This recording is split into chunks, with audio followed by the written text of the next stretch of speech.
Welcome to the Lifting for Women Made Simple community.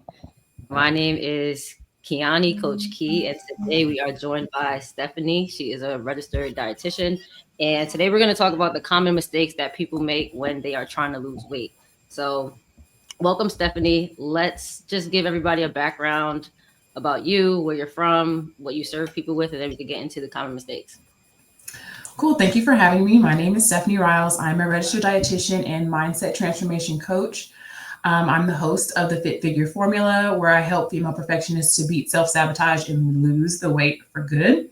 I also host a podcast called the Fit Figure Formula and a Facebook group called Weight Loss for Perfectionists. So I'm really excited to help you ladies with the nutrition part. This is so exciting. You guys asked some great questions. So I'm excited to get into that today. Sorry, I was trying to figure out this audio. Do you hear that on your end? I did, but it sounds okay now. Okay. All right. So I'll just deal with it. So a lot of women say that they are eating clean and they're not seeing the scale budge. So when that's the case, what are some things that people need to focus on? So, what I see first is that um, we think that eating more mindfully or eating what we deem as healthy food is automatically going to create a calorie deficit, which isn't always the case. So, I think that's the first mistake is that we think healthy means less calories, and that's not true. So that's mistake number one. This mistake number two, I think that we give ourselves credit sometimes and we think, okay, I'm eating a salad every day, Monday through Friday, and we're not counting how much we can actually overdo it on the weekends.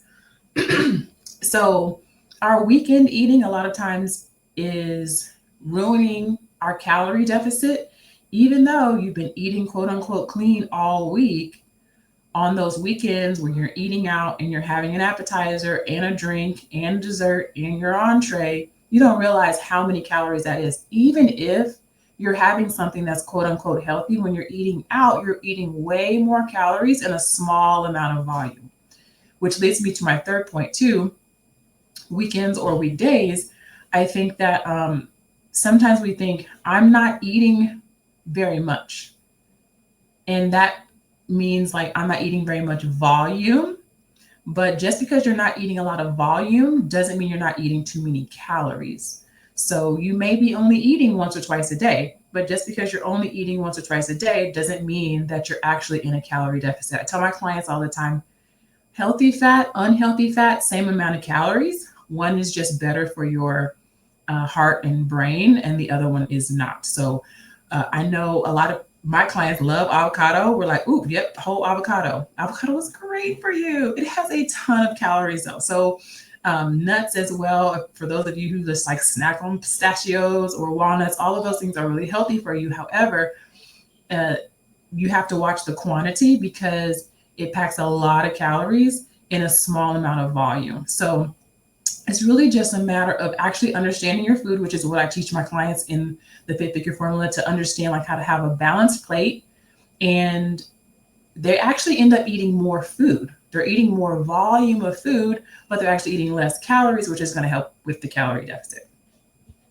How do you overcome somebody's resistance or apprehension to tracking? Because I think a lot of people know that they should be tracking their food, but it comes off as one very tedious and it also comes off as very scary and something that's going to add to their already busy life. So how do you get people to buy into that? Well, number one, inside of my program, I don't start week one changing anything. Number one, week one is really like just take photos of your food. Let's be more aware. Then we start with just breakfast. So I'm not trying to get them to hit a macro, a protein, a calorie number first. We're actually using the virtue of curiosity first. So I'm just like, hey, when you wake up for breakfast, I give them a formula, which is basically have a protein, have a fiber filled carb, have a healthy fat. And when you are putting your yogurt in your bowl, you're just going to put your bowl on top of the scale instead of just the counter. And you're just going to see how much am I normally putting in my cup. And then I'm going to compare that number to what's on the nutrition label and see, oh, okay, it says 170 grams is a serving, and I'm putting, 200 grams, which is not a bad thing. It's not a good thing. It's just something to note, right? And so we start off in baby steps with curiosity, with just looking at portions and fiber. Um, and we start slowly logging in our food, not to hit a number though. Okay. So the first like 3 or 4 weeks in my program, we're building our reset list. If y'all go into my Fitness Pal, and I teach my clients to use my Fitness Pal on the desktop, first of all. So we're using the app at first, but the big main goal is to be able to pre-plan your food. And when you go in and log into myfitnesspal.com on the desktop, and you go into add food, there's a recents tab. And so those first 3 weeks, when we are just like getting curious with our food, we're practicing weighing, but we're looking at the serving size and we're putting it in. Everything that you've put in the last several weeks is all under your recents tab. So then when I give you your numbers and we practice pre-planning, you can actually hit your numbers. You're putting in your meal for the entire day and you can hit your number, and then you can eat according to what you planned, and you don't have to be in MyFitnessPal every day. So to answer your question, I'm taking it in bite-sized pieces: breakfast first, lunch second, dinner and snacks. And then we practice tracking maybe for 1 or 2 weeks, but tracking sucks. Tracking, nobody wants to track. Pre-planning is where it's at, because you can actually hit your numbers every day without having to be in MyFitnessPal every day. You can, pre-plan once or twice a week and then eat what you plan the rest of the week, and it makes it way more simple. Hopefully that makes sense. No, that definitely makes sense. And I think tracking does suck, but I think it's important to do it in some way for some short period of time so that you gain the awareness, because people are making healthy decisions. It's just the accumulation of the food that we're eating is what's holding us back. So I think if you do it that way, you kind of make it more manageable in the sense where you're starting with just seeing what you're eating and then putting the stuff into there, and then everybody pretty much has the same foods that they're eating consistently. So Mhm. especially Monday through Friday, I feel like we're very regimented Monday through Friday. So if you can do that, you basically simplify everything that you think is very complicated. So that's a cheat code. It is definitely a cheat code. And that's the thing too, is like during those first 3 to 4 weeks when we're just using curiosity, when we're just practicing finding the correct items with your app, with your phone, and you're putting it in. And there is a week in there where you are like tracking after you've practiced, like weighing things properly. And I think that you learn a lot about your food, you learn a lot about portions, you're building up that repertoire. And then once I am teaching my clients how to pre-plan, you guys, you can save meals. So once you put in your plan for the day, you can save each meal as its own separate meal. And I teach my clients to label the meal, like write down like what it is, and then put the calories, the protein, and the fiber in the label. So then after you've done this process, and this takes a while, and I do it slowly on purpose. Okay, I do it slowly on purpose, but by week 5 and 6, you can literally plan your meals in minutes because you've saved it as meals, and you can just pop in the meal for lunch, dinner, breakfast, snacks, and you can easily make some tweaks if you need to hit your numbers. But like literally by that time, you're planning your meals in minutes, and it doesn't take very long at all. So yeah, definitely cheat code. All right. So once somebody has been doing that, how do you know if you're eating too much or too little to lose weight?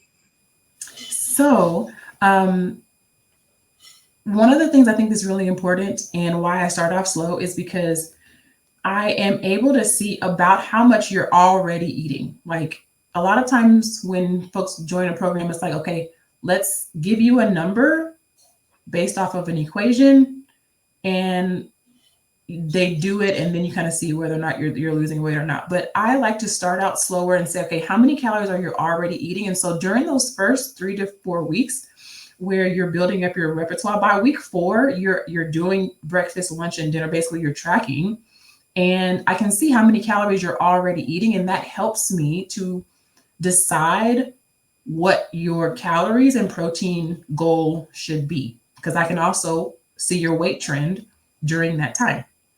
So I think that, like, tracking your food and seeing how many calories you're already eating is really important. And the caveat to that is a lot of people are not doing it accurately in the first place. Like, you may think you're tracking your food, but you're not actually doing it correctly because you're guessing with the portions. You're not finding the exact item in MyFitnessPal. You are using household measurements like half a cup, or you're not finding like the cooked version, like say for the meat, for example, you're not finding either cooked or raw, depending on what you're actually weighing out. And so there's like lots of discrepancies. And then you wonder why your numbers are off. So again, during those 3 to 4 weeks where we are getting curious, where we're practicing, they're actually learning how to do it accurately. So then when they get to that week where they are tracking, it's accurate. And then that helps me give them their numbers so they can start pre-planning. I have two questions regarding that. So when you're having your clients track, when anybody is tracking, does it matter if you're doing cooked versus raw, or is it more important to just pick one and be consistent with it? You just have to be consistent with it, because certain things are going to be just easier to do. I always tell my clients, start off with most things, just weigh it after. But you have to find the cooked version. So to me, it's much easier. And this is what I have them do. Like, I have a video tutorial, right? So you have your scale, right? You're going to put your plate on the scale, and then you're going to tear it out, right? You push tear, which brings it to 0, and it's no longer weighing that plate, right? So then you can put, let's say, your broccoli right on. So when you find broccoli in MyFitnessPal, it needs to be cooked, like cooked broccoli, how many ever grams. So every time you tear and make it 0, anything that's on the scale is no longer being weighed. Okay, so I'm going to put my broccoli on, and I can see, okay, this is 75 grams. Great, so that's 75 grams of broccoli. Then I'm going to tear it out and make it 0. Then I can put my salmon on and say, oh, this is 174 grams of salmon. Okay, I'm going to tear that out, make it 0. I can put my sweet potatoes on.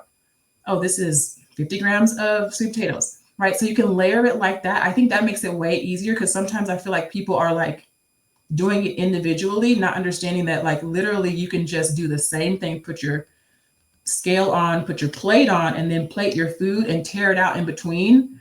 And it doesn't take you more time. It's the same thing. You're going to plate your food on your counter no matter what. So does that answer your question? Yeah, no, that does.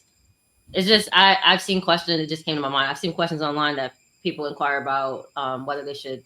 Doesn't matter if they do it raw or cooked. I think it's just more so just consistency. And I've even heard it, and I might be wrong, but I've even read that like 112 grams of raw meat, when after you cook it, it becomes 85 grams Okay.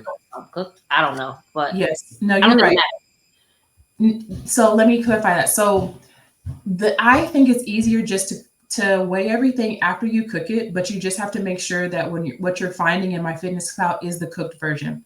Now, when you look on a label for meat, it does say 112 grams is a serving, but that's 112 grams as is. It comes raw. So, for example, if you have like the frozen patties, the label is referred to as is, like what's in the package. So yes, that 112 grams, that 4 ounces is going to become 3 ounces. So for example, if you are finding the uncooked version in MyFitnessPal, which if it doesn't say cooked, it likely means raw.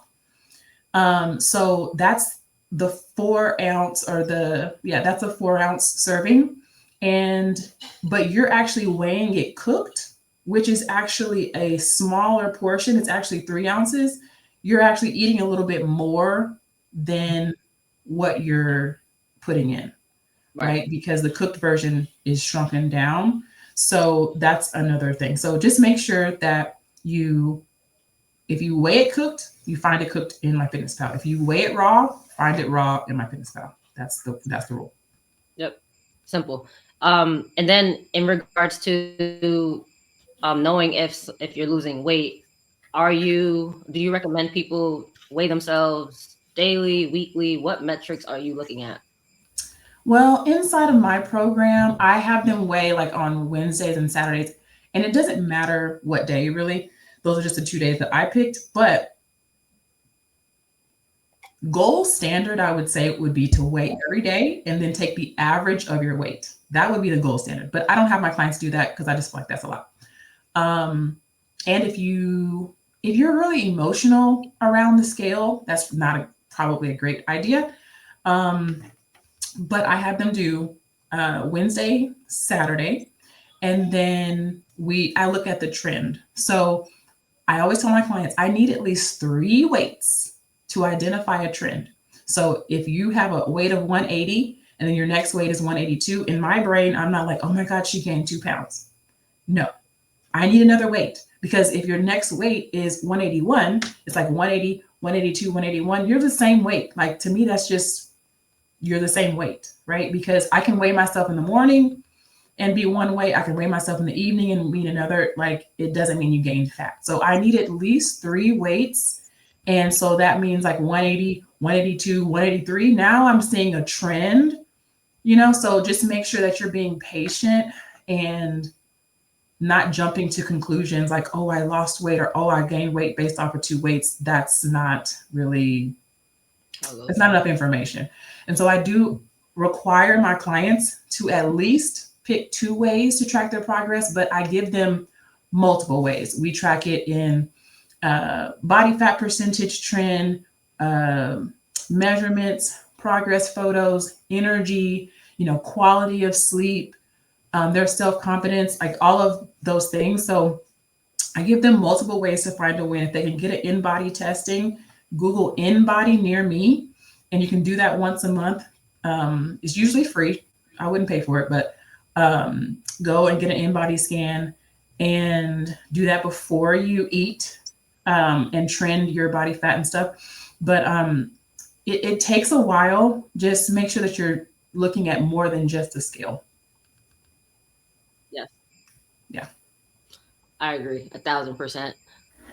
In terms of protein, I feel like protein is neglected across all genders, all populations, but it becomes even more important for women, especially as we age. So, what is the recommended amount of protein intake in general, just for general health, and then also for weight loss, so that people kind of know what to aim for? Okay. So there's no one right number. Okay. So a lot of people will ask, well, what's the right amount of protein? What's the right diet?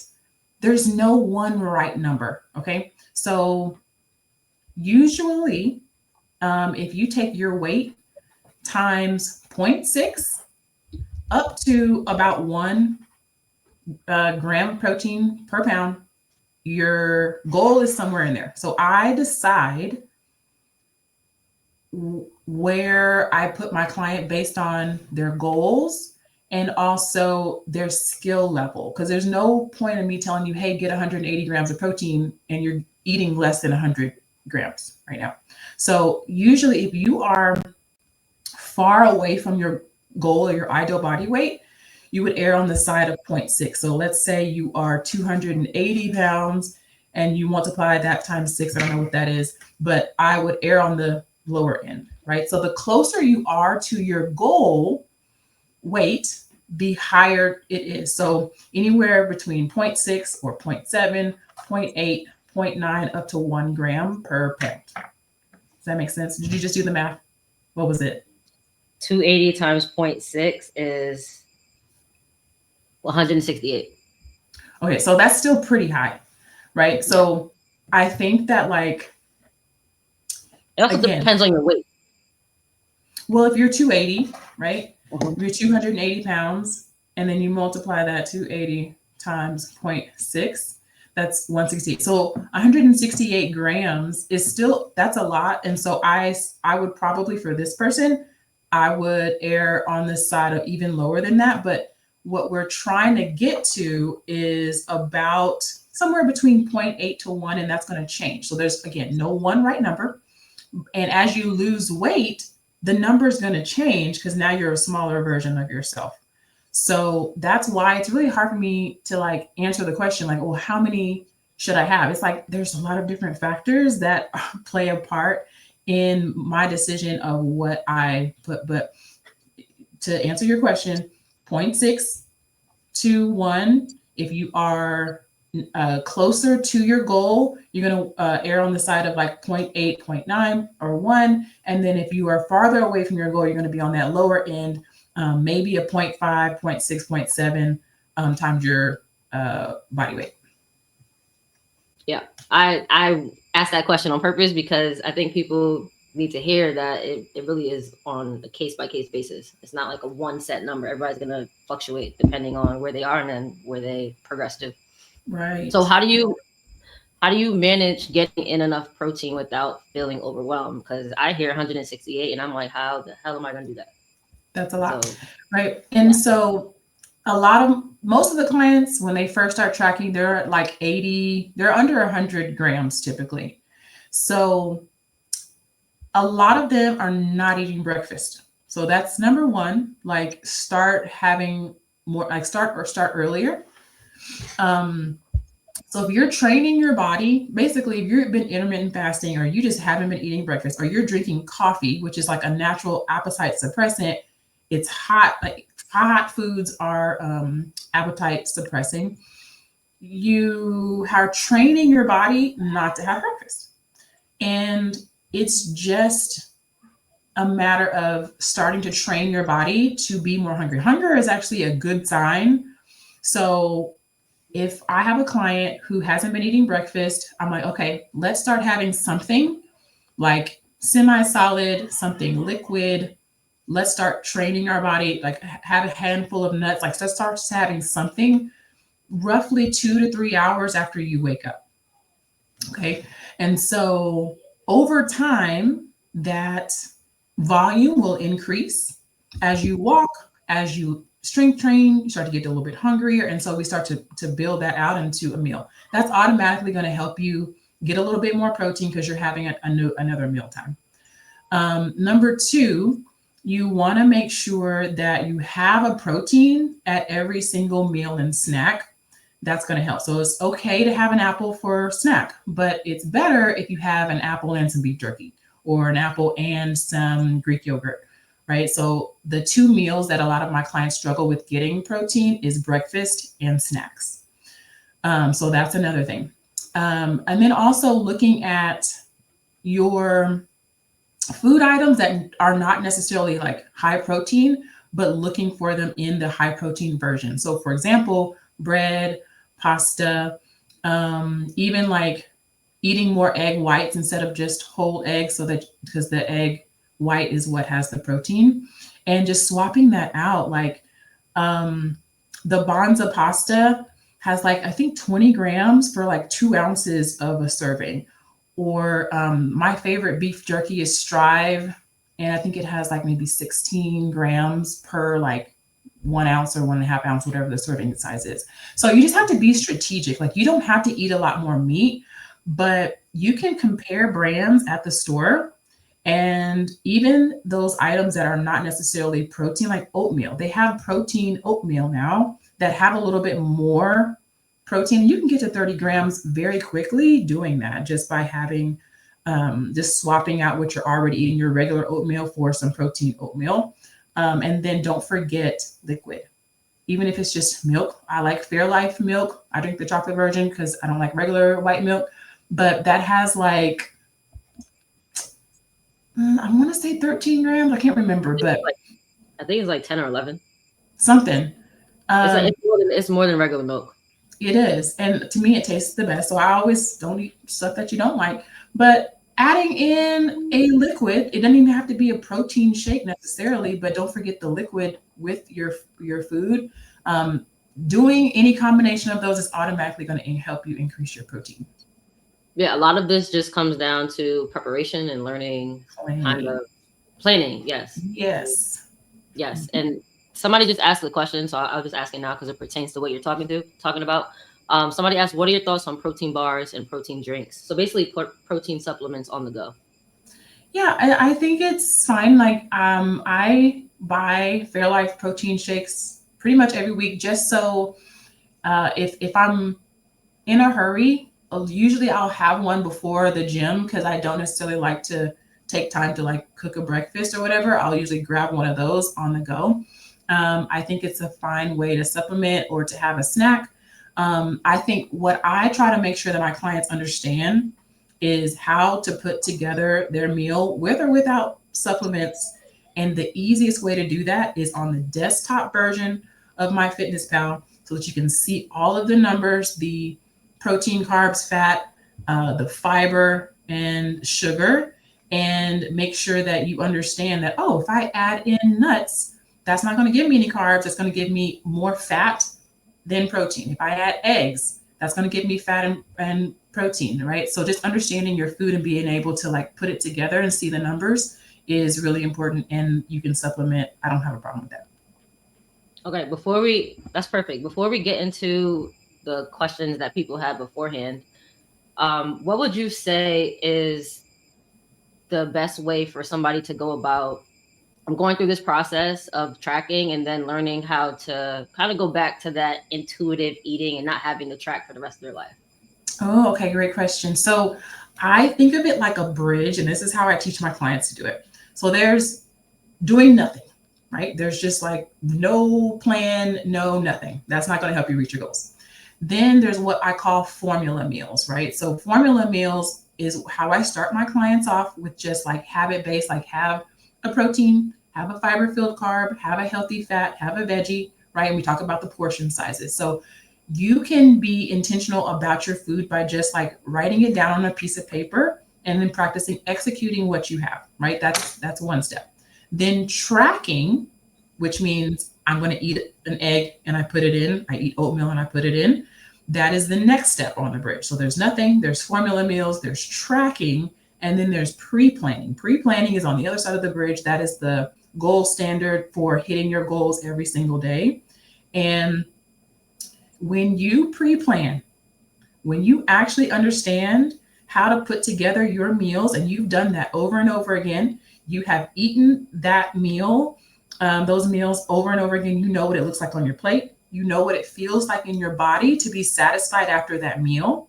It's going to make intuitive eating way easier because a lot of you guys are trying to eat intuitively without any like compass or actual barometer for like what that's supposed to look like because our intuitive eating is very off, obviously. Like, a lot of us are either not eating enough or eating way too much. And so when you try to intuitively eat without that knowledge base, you're kind of off, which is why like the mindful eating, it's a great concept, but it's also like your own hunger cues might be off just because of the way that you have been training your body to eat. So I think that pre-planning is going to help you eat intuitively much, much better. Yeah, it's like you have to build up the awareness first in order to have that intuitive or intuition, as Yeah. you And said. you just know you can eyeball 28 grams of nuts way better than if you had never weighed it out. Yep. So I think it kind of just sets the tone for proceeding with your life after you go through a program, after you go through a period of tracking, so that you don't have to feel like you have to track every single thing. So just going through that like 2 to 4 week period of tracking kind of makes a big difference. Do you have anything else you want to hit on before we get into the questions? Um, no. No, yeah, I think the questions are very specific, and it'll Yeah. kind of. All right, cool. So you're a registered dietitian. There is a ton of information being posted online by people who may be nutritionists or self proclaimed nutrition experts. So what do you look for when looking for a dietitian, and what is the difference between a dietitian and a nutritionist? Okay, great question. I get There's this a question second a part. lot. You said There's a what? second part, but answer that first. Okay. So a dietitian and nutritionist. So a dietitian is a protected licensed term. So not everyone can say I'm a dietitian. Everyone in the world is a nutritionist. Like you can be a nutritionist, it's not a protected term.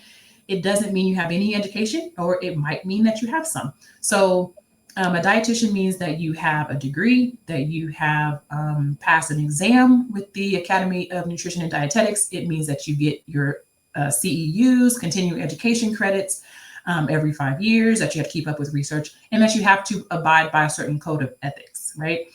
A nutritionist doesn't necessarily have that, but they may have certifications or they may not. So I think that that's like the biggest difference. And it's confusing because some dietitians do call themselves nutritionists because it encompasses more of what we do. Dietitians are looked at as like only weight loss.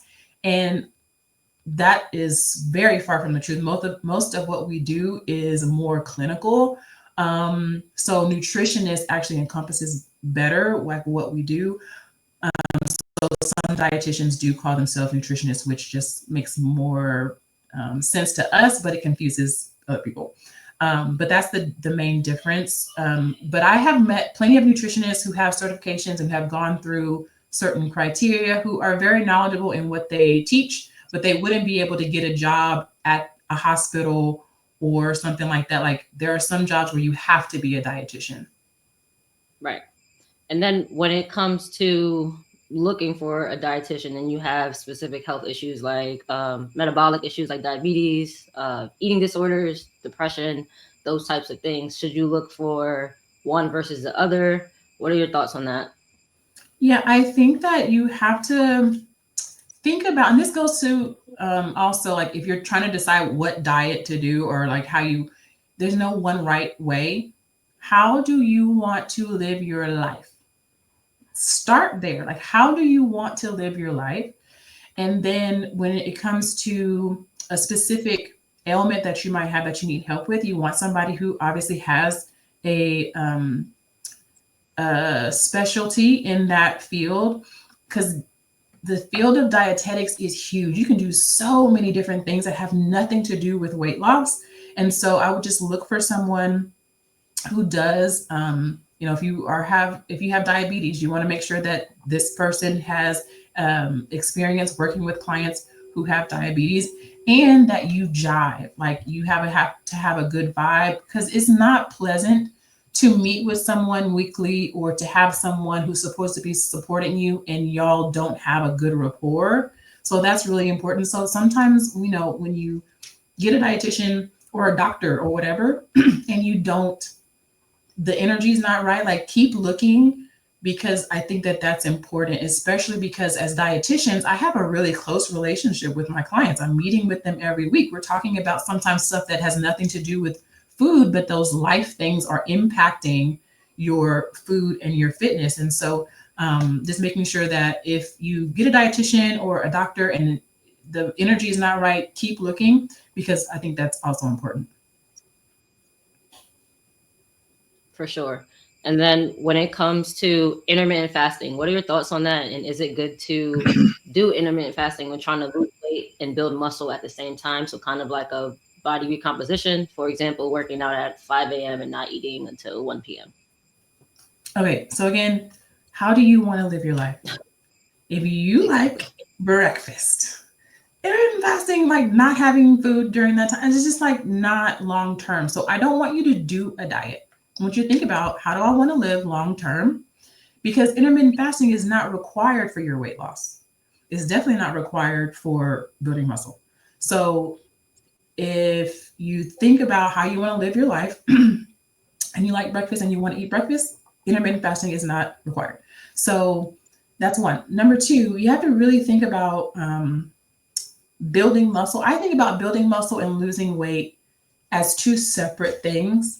So, yes, if you are a beginner and you want to lose weight and you're kind of deconditioned, you want to lose weight and you'll build a little bit of muscle. But at some point, you're going to need to decide, do I want to be in a calorie deficit for fat loss, or do I want to eat at maintenance or a slight surplus to build muscle on purpose? So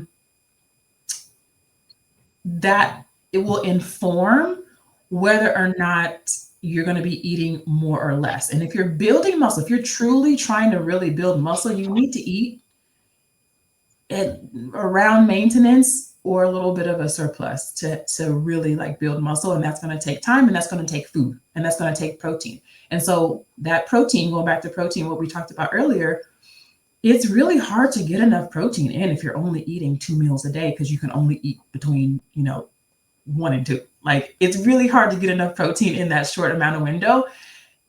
So I would just recommend not.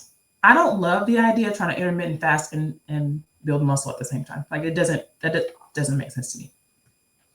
To be Me honest. either. My personal opinion is I think intermittent fasting is not anything magical. I think it just makes it easier to be in a calorie deficit, so it makes it easier for you to lose fat. But I think it's counterintuitive. It doesn't work for building muscle. But it also depends on like what your goal is. There's nothing wrong with intermittent fasting if you know your goal is fat loss and it helps you be in a deficit. Yeah. So that And I want to say this that's too about intermittent fasting.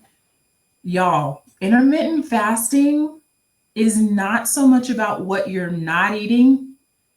Do you understand your food that you're eating during your window?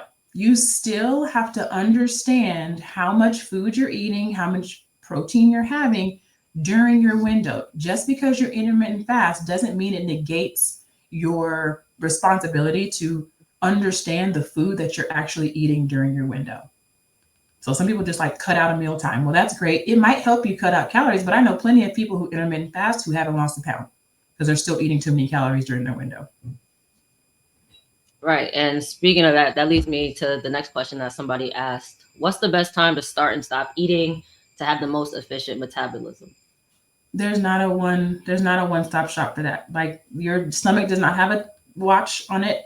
And overall, I think that there are a lot of like meal timing things that a bodybuilder will do to try to maximize their performance or their physique, that like everyday people don't necessarily need to do, because you're not eating enough protein anyway. Like, you're sometimes eating a lot, and then sometimes you eat nothing. So I just think like the foundational principles of consistency and making sure that you're getting enough protein, making sure that you're lifting progressively heavier, that you're getting your walks in, you're getting enough water in, you're hitting your fiber goal. Like, those things that aren't necessarily like flashy or sexy, or like a like people, we love a thing, like Yeah. something to do, and it's just like that stuff is not really going to be helpful for you if you don't have the foundational stuff first. So Right. there's not a good time. How do you want to live your life? Because that's what's going to help you be consistent. And that's the biggest thing, is like, can you be consistent with your regimen? Yep. I agree. Next question. So somebody said, how did you know it was time to start cutting and going into a deficit? I know we all have our goals, but do you think there's a point where it's like, okay, it's time? Also, when you cut down, what nutritional wise should be your focus? Is there a formula or a number to keep your gains while losing fat? Okay, go back to the first question. Tell How me did the you first. know it was time to start cutting to a deficit? Cutting and going into a deficit. Is Well, there if a you, point where, uh-huh. is there a point um, where you're like, it's time to cut into a deficit? if you want to lose fat, you are going to need to be in a calorie deficit. Now, if you want, I like to make sure that um, I am keeping in mind my client's metabolism long term. If you decide to cut your calories and you're cutting them way too low, like 1,200, 1,300 calories, your body, yes, will lose weight. And then at some point, as you start to continue that, your body starts to adapt to those calories. You can Google metabolic adaptations. And so I like to keep my clients' calories as high as possible. So I want them to lose weight on the highest calorie possible, because once you start to dip really low, yeah, you lose weight, but that a lot of that is muscle too. Again, because you need enough protein and calories to like keep the muscle. So what we want is we want to lose fat, not just lose weight.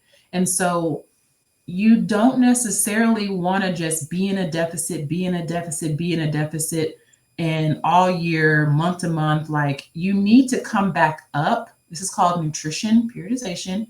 And you need to kind of come back up near your maintenance calories, every so often to nourish your body, to make sure that, you're getting the right nutrients and that your body is not adapting to the calories. And our body does this, and we can see this. Like if we go in the sun and we stay in the sun, we get darker, right? Our body adapts to our environment.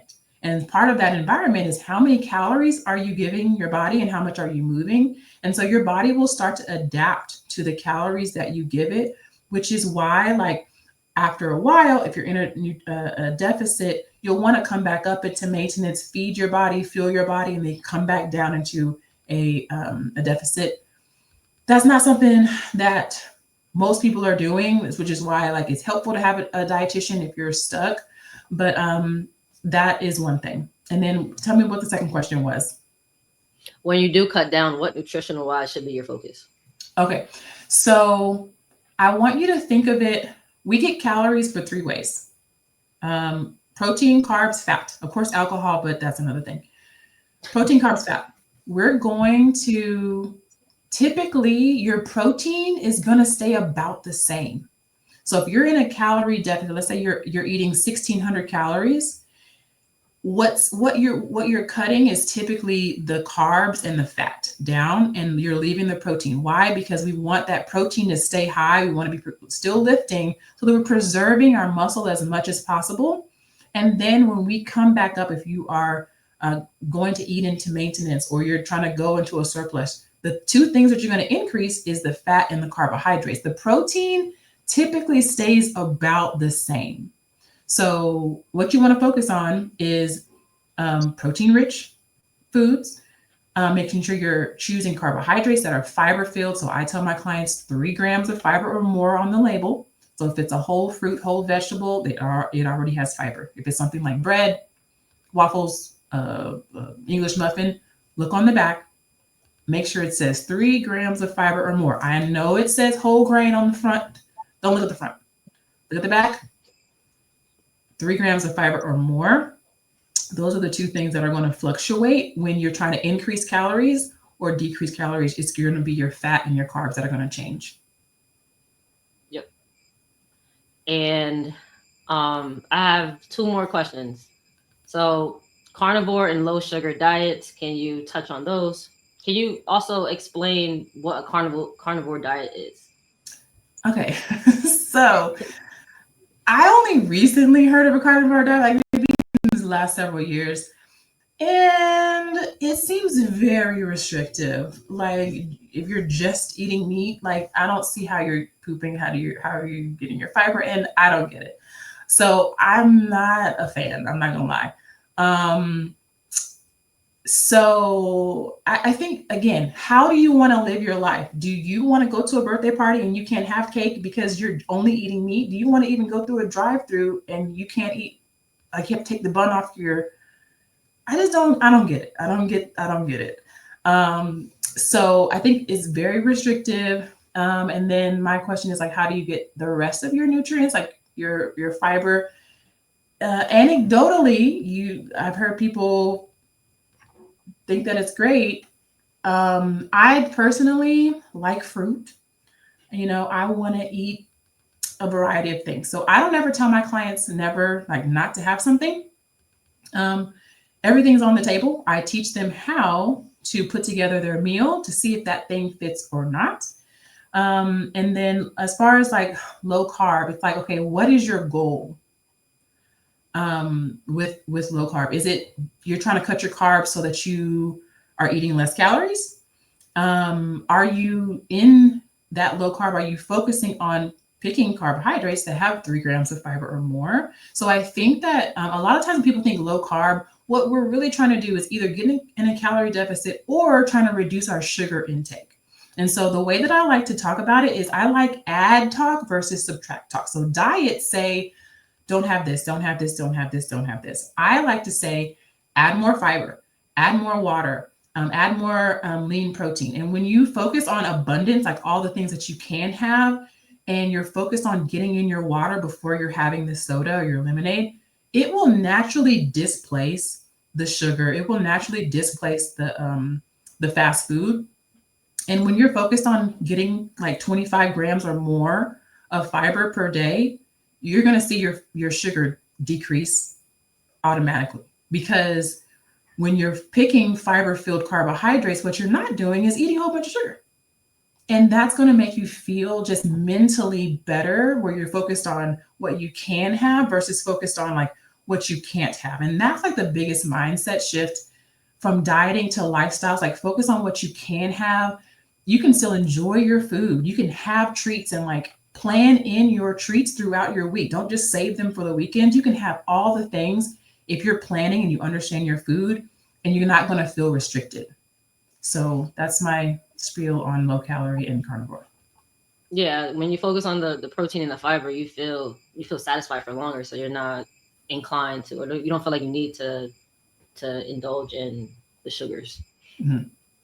Um, this one is about Ozempic, GLP-1. So when using a GLP-1 like Ozempic, do you still try to eat according to the newfound metrics? I'm not sure exactly what the end of the question is, but I do think it's important to touch on Ozempic and what you should focus on if you're taking them. Yeah, I was just at the gym a few minutes ago, and I was thinking I'm going to do a post about this. All the things that you still need to understand, even if you're on Ozempic, right? Because um, let's say you're just taking Ozempic. Ozempic doesn't negate lifestyle factors. It doesn't negate understanding your nutrition and eating well. Um, it isn't going to help you increase your bone density, for example. Like, strength training is still important, even if you're on Ozempic. Um, strength training for bone density, making sure that you are sleeping enough, making sure that you're still getting your steps in, making sure that you still have a balanced plate of protein, fiber filled carbs, and fat, like healthy fat. All of the lifestyle factors that I talk about and teach, you still need to understand all of that stuff. It doesn't take away any responsibility for you understanding your nutrition or your movement.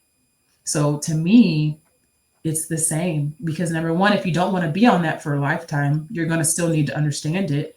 And getting your fiber in isn't just about like appetite suppressant. It's also about like colon health, and eating your vegetables is not just about eating lower calorie food so you can lose weight. It's also about fighting cancer and making sure that you have like, colorful foods in your body to nourish your body, not just about weight loss. So just looking at it from a broader perspective, like, you still need to know all of those things. Yeah, and I also think that it's important when it comes to Ozempic or any of the peptides that are coming out, because it's becoming more popular, which they can be helpful in weight loss, but I think it's really important to focus on honing in, obviously, on the nutrition, but the exercise as well, because a ton of people are losing weight on Ozempic, but then they just end up looking like a smaller version of themselves with less muscle mass, worse bone density, and that's risk factors for the things that you may be trying to avoid by losing weight, but you're actually making other health metrics worse. So I think just honing in on the metrics, I mean, on the foundational stuff, like you talked about, is important for anybody, regardless of any medications you're taking. That's true. I was very underwhelmed today. I went to the gym for the first time this year, and I was just like, "Where's everybody at? Where is everybody at?" I Yeah, don't the gym know. has been empty. It's the second week of January where it gets crazy because people are like, "Oh shit, I got to get my stuff together." I hope so. I hope to see y'all in there, because today was like underwhelming. I was like, okay. Yeah. Um, I don't believe there are any more questions, but I think that we touched on a lot, and I'm pretty sure the ladies in here would like to know more about your program. So tell us a little bit more about your program, where people can find you. Somebody had a question about what your podcast was called, so just repeat that again so that people can find you outside of this group. Yeah, okay. So, Fit Figure Formula podcast. If you guys go to my profile page and click on the link in the bio. It has the link to apply to the Fit Figure Formula. It also has the link to my podcast, the Fit Figure Formula podcast, my merch store that I just got, y'all. I was so excited. I've been just a nut about that. Anyway, so you can find me. I normally go live just like this on Facebook, my profile page, and my Facebook group, Weight Loss for Female Perfectionists. Again, that link is in my bio. The Fit Figure Formula is a 16-week macros and mindset program. And think of it like nutrition coaching plus life coaching. I'm going to help you set boundaries. I'm going to help you with your negative self-talk. I'm going to help you have more confidence, love yourself on the journey. And so we meet twice a week inside of my coaching program. And it's just a community where I'm going to help you lose weight without restriction and be the best version of yourself from the inside out. So those are where you can find me. And that's a little bit about my program. Perfect. And if you guys have any specific questions that we didn't touch on here, feel free to drop them in the comments. I'm sure Stephanie will circle back, or you can message her directly. I'll drop the link for her product, her program, and also her Facebook group in the comments. And then also, you had another cool interview coming up. Yes, for ladies who have PCOS, I am interviewing a registered nurse and PCOS expert on Monday. It's going to be 9 a.m. CST. So that'll be inside the Facebook group. So make sure you join my Facebook group, Weight Loss for Perfectionists. And so this young lady has a phenomenal story, y'all. Like, her life story is freaking amazing. She actually, I think she became a registered nurse because of her family issues. Like, she became a nurse to take care of her family. And she has PCOS, and she helps ladies to lose weight and get pregnant to increase their fertility with PCOS. So that's going to be an excellent interview happening on Mondays, 9 p.m. or 9 a.m. CST inside of my Facebook group, Weight Loss for Perfectionists. Thanks for mentioning that. No problem. So I just dropped those links in the comments. If you guys have questions, drop them in the comments too, and we'll catch you guys later.